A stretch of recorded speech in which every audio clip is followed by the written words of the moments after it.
I got 2 NAND light tubes we can throw up to give us some red and blue lighting, you know, or you want to just keep. I mean, this is fine. It looks great. I didn't even bring my equipment because I'm dumb, but so here, obviously, with the man himself, Dan Dillman. It's short for Daniel, but you go by Dan. You know, I've been called many things. Okay, sweet.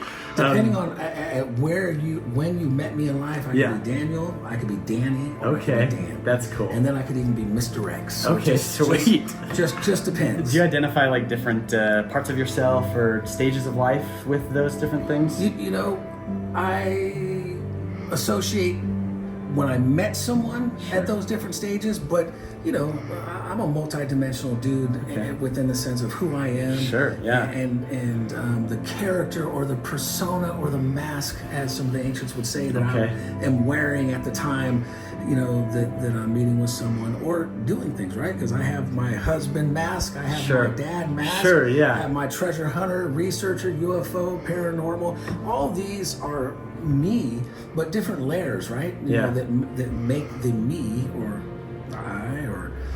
That's a great answer. I feel like we all maybe have those elements, and we're not always as in touch with them as that. So I think that's cool that you've figured that out. So in one of my videos I made, I dedicated it to Raymond Dillman, your grandfather. Well, that's his grandfather. I dedicated my video to it because his story is just so pure, and I love the idea of chasing down this treasure. And he did so much, just an astronomical amount of work of finding this area. Right. Because he has, and you have Aztec ancestry, right? And that kind of things were passed down. And I only know what I've seen in the documentaries and what I've read. So could you just tell me a little bit about that, if you're comfortable? Sure. Yeah, no doubt. I mean, you know, I was born with the 6 fingers on each hand. I just read that. And so Kaiser, in all their wisdom, they strangled them off. They were fully functional. They weren't just nubbies. So, you know, they strangled them off. My mother kept them for a few years. Oh, wow.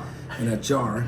But my grandmother was also born with 12 fingers, 6 on each hand. Okay. And so my grandmother, my father's father, my grandfather's dad, Raymond Dillman. Yeah. You know, he was Cherokee, and he was, you know, some German, some Irish. He was he was a Heinz 57, but Cherokee and that stuff. And my grandmother was from Michoacan, Mexico, born in Mexico, and she was of Aztec and Mayan descent. Yeah. And so that's where that comes from. So both my grandparents were blind. I don't know if you know that. Oh. Both of them were. Okay. And so they met at the School of the Blind in Berkeley.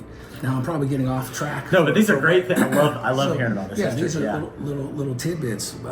So just to give you, we have you know, Aztec and Mayan ancestry. Yeah. And in fact, my grandmother was from the lineage of the high priest and priestesses, which a lot of folks don't know that there were women as well. Sure. Yeah. Who were at high levels, you know, right? Society wants to only give credit to the man. Yep. And reality is the balance for this world is male and female, and so that was happening. So that's where that comes from. That's where that bloodline comes from. In fact, on my mother's side of the family, we're from Spain and Cuba.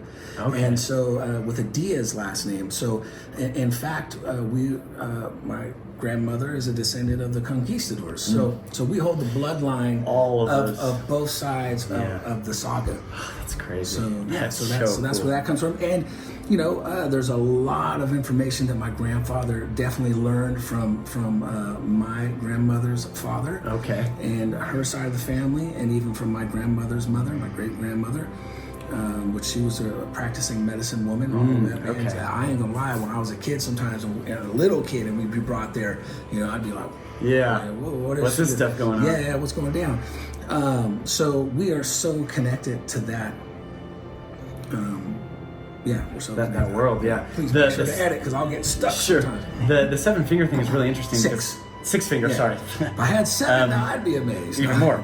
The ancestral Puebloans or Anasazi people, that's a huge thing. The petroglyphs of 6-fingered hands and 6-toed feet. And actually, I think the normal distribution's like less than 1% among people that have polydactyly. Yeah. But for those people, it was like almost 4%, 3.7% of them. So it was really regarded as a sacred thing, which also shows the connection between Aztec, Maya, Mesoamerican with up here in the Southwest that a lot of archaeologists don't agree with. Right. And so I've actually just been doing a deep dive because I think there's convincing connections that need to be explored more. Yep. But that's even just another piece of the puzzle. It's all there. I mean, you know, those petroglyphs and pictographs that exist, besides the fact of the oral history, what we know, even calling them Anasazi, what is that? That just means ancient ones. Yeah. And so, and we know the Hopi claim that they're descendants. I say we are ascendants when we ascend from something. Cool, yeah. We're not descending. No, that's cool. Right? So, you know, they're ascendants from the Anasazi, and so are the Aztec, because that's who they were. The Toltec, the Aztec, the Maya, these guys were all from Atlantis. All of them came from Atlantis, and as they were moving their way from the north to the south, some of them, you know, broke off. But what's proof of that? What's another piece of evidence is their mathematics. Oh yeah. And what's another? Totally. What's another proof of that? It's their language. What's another proof of that? It's the drawings and, as you said, the petroglyphs and whatnot that they left for us. And so for mainstream archaeology to discredit it or not give it credit, you know, I don't blame them too much, because they're going to school. Yep. And they're being taught a way and told a certain way, as you've already learned, right? You were going to school and you were taught a certain thing, but something inside, when you're really looking and seeking for truth, something inside says, hey, something's not right. Yeah. Or I feel and see this connection, why don't you? And then, you know, you try to bring it up to your professor, and they might tell you, hey, now look. That happened a couple times. You want to be a real archaeologist, or do you want to be a pseudo-archaeologist? Yep. I had a professor tell me, like, there's so much interesting stuff in the world, you don't need to get into the weird stuff. And I'm like, who gets to decide what's weird? Right. Like, shouldn't it not matter? Right. And also, Christmas came early. I didn't even know we were going to talk about Atlantis today. But, like, as soon as you said it, I was like, I'm in the right place right now. That's what I was saying. Well, look, there's plenty of, besides my grandfather was all about it and taught me all this stuff as a kid. You know, and then as I've even done further research as an adult, there's mystics like Helen Blavatsky. Oh yeah. There's of course Plato. There is, you know, Rudolf Steiner. There are so many. There's Manly Hall. If you even get into his esoteric stuff, where he finds deep records, he even has you know, he's from the early 1900s guy. And you can get some of his recordings on YouTube, and he'll even tell you the story from the native that he was with, where some of their ancient pictographs are those that, you know, align with that stuff. But regardless, Edgar Cayce, another mystic. Yep. All of these people from different sources are gaining the same information. And I don't know if I should be looking here or looking here. No, you're good. Wherever you want. Are having the same information that the Aztecs, the Maya, and the Inca were the keeper of the records of Atlantis. Yep. It's coming from somewhere. Like, that's further evidence that it seems like there's something to all this. And it's even it's a reality, because where do the Aztecs say they're from? Aztlan. And sounds pretty similar to something else. I'm no linguistic person.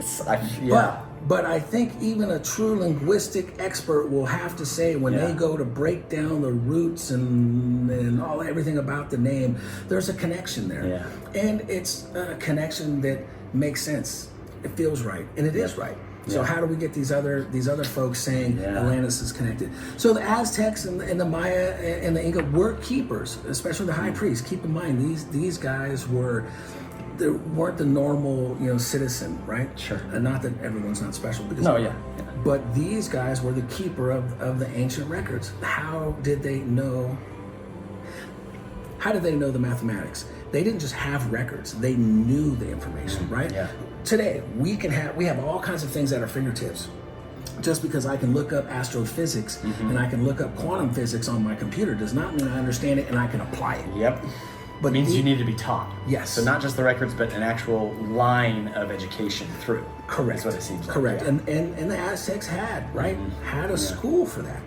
You know, Montezuma as a child was brought up in the highest education, just like the Egyptian ruling class of pharaohs. And they had this where the ancient mysteries, that we would call mysteries, of sciences and mathematics were taught to them. And they used them, and they had that information. So it was written down. It wasn't just oral. We know the Aztecs wrote everything down, and we know there's records. So, without a doubt, what a lot of people, we hear about the treasure of Montezuma, Montezuma's treasure. A lot of people want to just hold on to gold and silver and riches. But that, don't get me wrong, that's fabulous. That's fantastic. That's what the kid in all of us wants to walk into a golden room full of riches stuff, right? Yeah. But the adult me, I want to see those ancient records. Something more precious than gold. Oh my God! Yeah. Something that reconnects me to the stars. Yeah. And not just the stars that are out there, but how do I get to that star system? How do I go to Sirius, where you said that this group of people are from? How do I get to these locations? They had that technology. I believe that technology is within those records. We may even have physical pieces of technology sitting in those tombs, but for sure we've got the records. Yeah. They exist. You can put both your elbows up on the table if you want. Just making sure you're not cutting either of them off there. That's really cool, because I haven't seen that show up as much when people are talking about treasure. They talk about gold, and the records thing has been kind of only whispers of it here and there. And I do have to make a correction. I think I said that Raymond's grandmother was the one that taught him, but you're saying it's his wife's father's family that taught him. Okay, so your grandmother. He also learned stuff from his grandmother. His grandmother was Cherokee. Okay, cool. So there's no doubt that, that 100%, learn things too. He learned a lot of stuff. But the Aztec line is the other one. So I just wanted to make sure that my information was correct and that I didn't misrepresent anything, because it's a very special story and deserves that. So so that was one of the things. And then another correction I wanted to say is I mentioned that there's a Spanish, I call him a Spanish monk or something, a Spanish friar or priest, and his slave, but I've since realized that maybe that's talking about Cabeza de Vaca. Right. Is that what that actually is? That's probably, I don't know what you said before. Sure. The ones that followed the blue, that made the blue Cabeza de Vaca and Estevanico the Black. Yes. Okay. And Estevanico was considered a slave to the King of Spain and to, the conquistadors that he originally set off with, and Cabeza, Alvar Nunez as well, that's his real name. Yes. Who he was, shipwrecked with. Yeah. But those two really, went to a whole nother level. It's not I don't want to give up too much, because there's some stuff that we've never told the world and revealed. But I've got some proof and evidence that, and I'll just leave it at this, that Cabeza de Vaca and Estevanico were straight up planning to revolt against the whole Spanish and 100% with the natives, and to get a portion of Montezuma's treasure and to actually use it to set the Americas free again. Wow. Now, of course, there was another Spanish conquistador who basically got Cabeza de Vaca taken back to Spain and accused of treason and all of these things. Yeah. And saying, hey, they're, snitching on them, basically. Yeah. And so that kind of foiled that plan. And as you probably know, if you've done your research, it's interesting, isn't it, that Coronado, as he was coming to look for the lost gold and for the treasure, that who was leading him, do you know? Oh, I can't remember the name. It was Estevanico. Oh, the he King came of back. Spain That's right. forced him. Because why would the King of Spain, why would Coronado force Estevanico to do anything? You're right. Unless he knew something. And why would they that put makes sense. a slave who was nobody to them in front and in charge? And not only that, actually gave him the flexibility and freedom to go ahead of them. Yep, to prep the relations with the natives is what it said or whatever in the record. But it's why would they send him if he didn't know something? They 100%. That's a great point. They knew, because there was one other person that was shipwrecked. So the whole time, and I forget his name right now, but truly there was three the entire time. Okay. And so the third guy, in today's terms, we'll call him, he was the snitch. Okay, yeah. And he was the one who 100% was still racist, or whatever the word we would use today, and was not down or sympathetic towards the natives. He didn't care. He was trying to, get his place with the king and the Spaniards. And Estevanico and de Vaca 100% were spiritual dudes. Then they really, first of all, Estevanico always was. Yeah. And de Vaca really transformed. They became medicine men. That's true. I did read that. They became men. I think I read that on your website. You wrote that. They became men of renown here in the Americas. Yeah. and they also loved the natives as well. So, it's a trip. It's a trip. Totally. The history that we have, and those two guys don't get enough, credit and shine for, for what they did for the natives when they, were here, and what their plan was. They were incredible. Yeah, I didn't even know about that, because all history says is they wandered through the American Southwest for 8 years or whatever, 7 years, whatever it was. Right. And knowing that they were on the trail of something, that's pretty cool. Yeah, and actually they will say that Devaka was one of the first people to come through the Americas. They will say he was one of the first people to die, because they released the kingdom, the Spanish kingdom allowed him to write a book. Okay, yeah. Called the Relaxion, but they didn't allow him to put everything in there. Okay. But they did at least give him credit for sharing with the rest of the world a lot of the animal life, a lot of the different types of fruits and vegetables, and some of the people that he met. Even in there, he talks about natives who were smelting and doing melting gold and forming jewelry and all this kind of cool stuff. Yeah, definitely, and that's just cool to know you have kind of the inside information on that. And in my video, I just said the Spanish and the slave, right? I should have said it was Cabeza de Vaca, so I want to clarify that.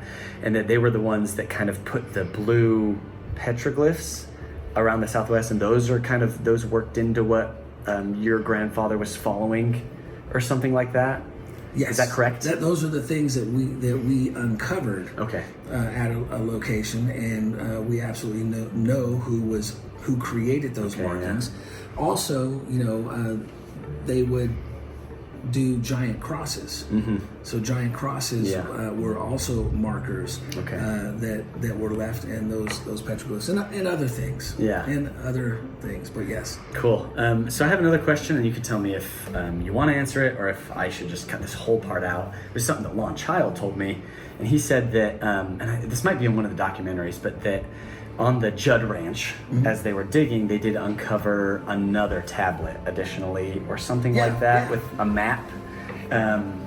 It's yes, that one. I have seen that picture of it. And so is that tablet, what Lon told me, and you can correct me on this because you have the family history. Lon told me that there, for some reason, that like led to Three Lakes, and that might have been him just wanting to.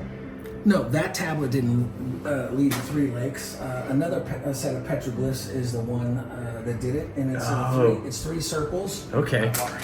This is the kind of stuff that we need to know. It's three circles with a dot in them that are on the Johnson Canyon property. Okay. Yeah. And my grandfather told us, and we told the Judd family, because we were partners with them at the time, and said there is a place not too far from here with Three Lakes. Yeah. And this is another location that we'd like to, do after we're done here. Yeah. And so Brant Child was friends with the Judds. They were in the same ward. They went to church together. Sure, yeah. And I've got the letter from Arnell Judd to Brant talking about it, and even saying this is before he ever bought the place. Yeah. And sharing with it, because Brant was all about it and excited. Yeah. And so it was my grandfather. Once again, a lot of people don't know. It was my grandfather's, knowing, I'll say research, knowing, however you want to receive it, that there was something special to find at Three Lakes. Okay. And there is something at Three Lakes. Okay, yeah. But I will say this, and I say to anybody who gets the idea to think that they're going to go there and try to enter in through that front, is that it's death. So that entrance is death. So anyone who wants to even attempt that is not gonna it's not gonna end well for them, because that is not, one, it's only meant for a select group, but two, that honestly, that is not the way in. Okay. That's not the safe way in. I have heard many stories about that, specifically the scuba divers and even the well drillers and people dying. Yeah, at least they all got warnings. Totally. All of them. It's pretty decent to warn them absolutely, first. You know what I mean? Absolutely. And even Brant, God bless him, even Brant was warned several times. Yeah. And for anyone to think for a moment that a black horse coming through your front windshield and decapitating you isn't a sign, then I don't know, what is. Yeah, so that's some intense stuff. And I feel like I think you're right that it's the kind of thing that, people get kind of foolhardy. They get gold sick. They want the riches. That's why they want it. They're maybe not the kind of people that would care about how important even spiritually it is to the people who put it there and their descendants and everything, you know. And, Right. and I think that that's good words of wisdom to have for anybody watching this. That is a real, actual warning given to you by somebody who knows what they're talking about. Yeah, and Brant even told everyone himself that a chief came out onto the property and warned him. And I don't think that, I don't know Brant's heart. Sure. I know Lon's heart. Lon's got a good heart. Yeah, he does. I don't believe that Brant had gold fever, but I believe that he may have believed he was the chosen one. Sure, yeah. And felt that, okay, well, I've got protection, but he was specifically warned not to do it. Totally. And call it coincidence or call it fate, whatever you want to do, whatever makes you feel better at night. But I'll tell you what, if my father had a black horse come through his windshield when we were about to go at it one more time, I'd be thinking twice. Yeah, amen to that. That's a good point. So you say the stone tablet didn't go to Three Lakes, but a petroglyph did, found on the site? Correct. Okay. Yeah, and some other things that I'm not at liberty to tell you. Sure. But the physical signs, yes, were at the property. Okay. And once again, 3 circles. Yep. Two Sounds bigger pretty ones, 2 straightforward. bigger ones, a smaller one. Yeah. And that is absolutely the reason for 3 Lakes, and why Brant Childs bought 3 Lakes is because of the information we That's gave so good to know. to Vaughn and Arnell. Yeah. And then Brant was the man. We congratulate him. We're very happy that he ended up doing that, buying it. And I'm, we've done a lot of work there with Lon as well. Yeah. And that's why I can tell you for sure that entrance is not the way to go. Not even for the chosen one. Yep. Even the chosen ones Okay. are not. So, would you feel comfortable on elaborating on that a little bit? That entrance is not the one to go through, but there might be one for the chosen ones to go through. They're of course. Sure. It's common sense. Yes. But it's not through the tunnel at the bottom of the lake. That one's death, you're saying. Correct. Okay. Yeah. No doubt. That's if you don't want to talk more about that or elaborate, that's totally fine. The property is owned by a nonprofit now that Best wants Friends, nobody on there. Sure, yeah. And so, I don't want to encourage anyone to, because there's going to be some people who say, I don't care, man. I'm going to do this. Totally, and they're going to get hurt. Sure, yeah. So there's. So you don't currently have any future plans for Three Lakes at this moment, or are you just keeping it on the radar? Are you open to the possibility of going there if you get permission, or where's that out for you right now? In all honesty, right now it's not for me to say. Sure. I will just say this, that there are tunnels and caverns and systems that run for hundreds and thousands of miles. Okay. And there are things that some people who may hear this would think that I'm just talking crazy. But there are other ways to get to that location, and it's not through normal means, but there are some normal means, and it's quite a ways away. Let's just say Grand Canyon. There are tunnel systems and caverns that go all throughout the area. Okay. Some places you can't get to because the government's got it locked down because they are known areas, right? Okay. So, but yeah.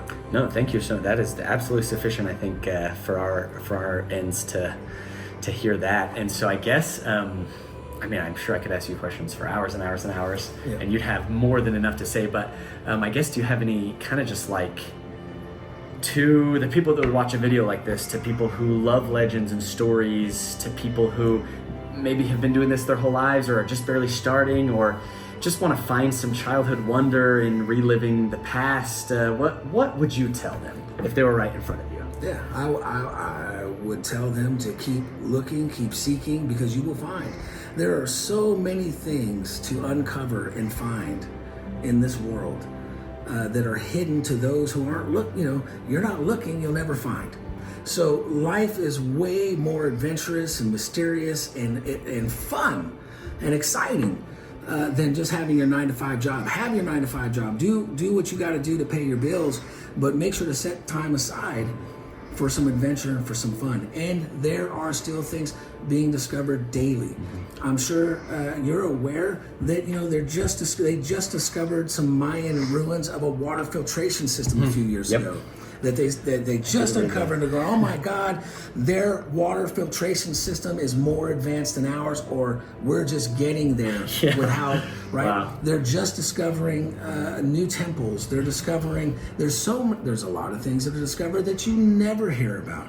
But they just discovered not so long ago that there's mercury under some of the temples. Crazy. In Mexico. Crazy. Yeah. They're just discovered. So there's so many things to discover. And the American Southwest, as you know, there's a whole lot of desert out here, and it's not easily traversed. Yeah. But these natives made it all the way through, lived here, built all kinds of things, and there are things to find. So nothing is planned of what the hell I'm saying right now. It's crazy. And so the bottom line is yeah, of course. I say keep seeking, keep searching, and you're going to find something. And at the end of the day, and millions of people have said this, the adventure, the quest, the journey, that's what life's all about. Let me tell you something. Many of superstars who have all the money in the world, it doesn't matter, they're billionaires, 100 millionaires, they will even tell you they've got all the money in the world. They've got everything they could ever desire, and they're still not happy or satisfied until they finally realize that they must be happy first and find that happiness within themselves. And then they don't even need the money, and they don't need any of that stuff. So the bottom line is what makes you happy. What makes you happy is what you should be doing. Cool. So there's my simple message. No, that's great. Be happy. I appreciate that so much. Thanks for answering a couple of my questions here. And I guess we'll stop that.